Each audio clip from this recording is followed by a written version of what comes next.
Goeiedag, ek is Gerard van die kerk saam met jou op reis deur die Bybel in 1 jaar. En vandag lees ons Markus 5 vers 1 tot 20, waar die verhaal vertel word van Jesus wat 'n man bevry het wat deur 'n legioen demone besete was. Hierdie gedeelte hou vir my besonderse betekenis in en het 'n baie kragtige boodskap en lesse wat ons daaruit kan neem. Nou, die eerste boodskap wat ek hieruit neem en die kern van hierdie gedeelte is vir my dat 1, Jesus het mag oor alle magte van die bose duisternis. En hy bring dan tweedens ook volkome bevryding aan die wat gebonde is. Sy liefde strek tot selfs die mees verwerpte en gebroke mense. Hy herstel daardie mense dan ook in waardigheid, vrede en in hulle roeping. So kom ons gaan kyk bietjie na Markus 5 vers 1 tot 20. In die eerste deel sien ons dat verskoon tog Jesus vaar oor die see om net een man te gaan red. En dit wys vir my iets van Jesus se bereidheid om enige grens oor te steek vir een siel. Ons lees spesifiek van hierdie man dat hy het in die grafte gewoon. Dit beteken die man was verwerp deur die gemeenskap, maar nie deur Jesus nie. En wat nog meer vir my hier uitstaan, is dat Jesus hierdie verlorene gaan soek, wat nie eers 'n Jood is nie, hy's 'n Gerasener, nie verwant aan die Joodse volk nie, en Jesus gaan oor om hom te gaan help op daardie dag.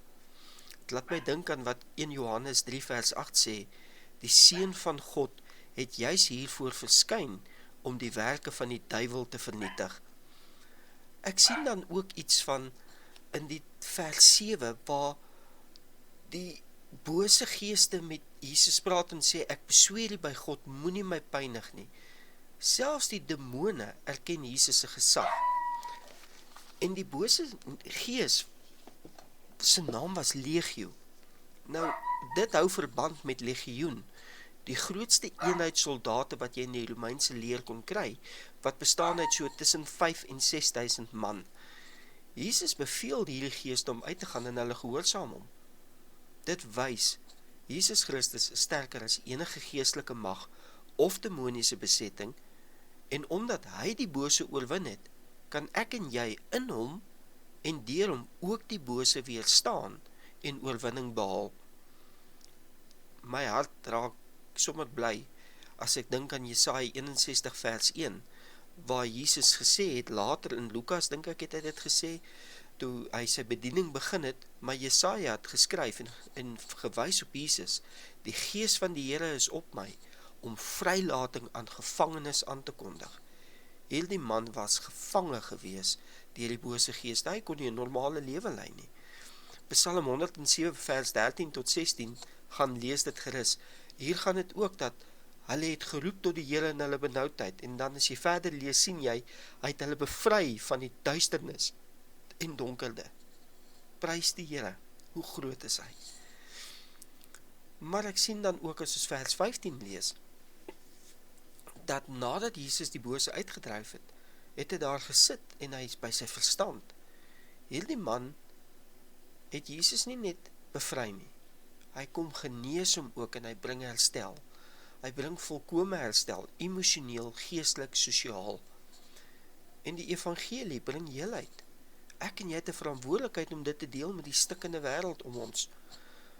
2 Korintiërs 5 vers 17 tot 20 sê, as iemand in Christus is hy 'n nuwe skepping. En dan as jy bietjie verder aanlees, vers 20, God het aan ons die bediening van versoening gegee. Ek en jy moet gaan na 'n stikkende wêreld, sodat hulle kan ontmoet Jesus Christus, wat vir hulle volkome herstel kan bring, emosioneel, geestelik en sosiaal, maar bo alles volkome herstel in hulle verhouding met God die Vader. Maar ongelukkig sien ons ook in hierdie deel, hoe mense reageer op hierdie wonderwerk wat plaasvind. Vers 17, smeek hulle Jesus om uit hulle gebied uit te gaan. Hierdie mense was bang, want wat kan Jesus aan hulle doen as hy dit met hierdie man gedoen het? Wat kan hy doen as hy daai trop varke, die bose geeste in die trop varke ingestuur het, wat almal in die see ingestorm het en verdrink het? En dit versteur die status quo, as ek het so kan sê. hierdie mense stel eintlik hulle varke, hulle sekuriteit, hulle inkomste bo die waarde van 'n man se lewe wat totaal al gebind was. Hartseer, maar ons doen dit ook partykeer. Maar dan eindig die hele gedeelte in vers 19 waar Jesus vir hom sê, gaan huis toe. Hy wou by Jesus bly en Jesus sê vir hom, gaan huis toe. Gaan vertel vir hulle alles wat die Here vir jou gedoen het.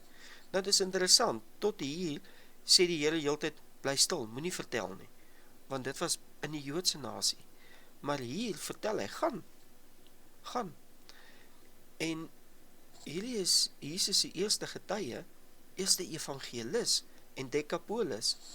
En hy was een se besete man. Wow, dit is herstel, as ons vir herstel kan begin van praat. Wat maak ek en jy met hierdie deel wat ons gelees het? Kom ons herinner ons vandag daarself, dat nie een verlorene is buite God se bereik nie, nie een nie. Maak nie saak of het 'n politikus is wat haat spreek nie, en ons warm onder die kraag maak nie. Maak nie saak of het iemand is wat jou en jou familie te nagekom het nie.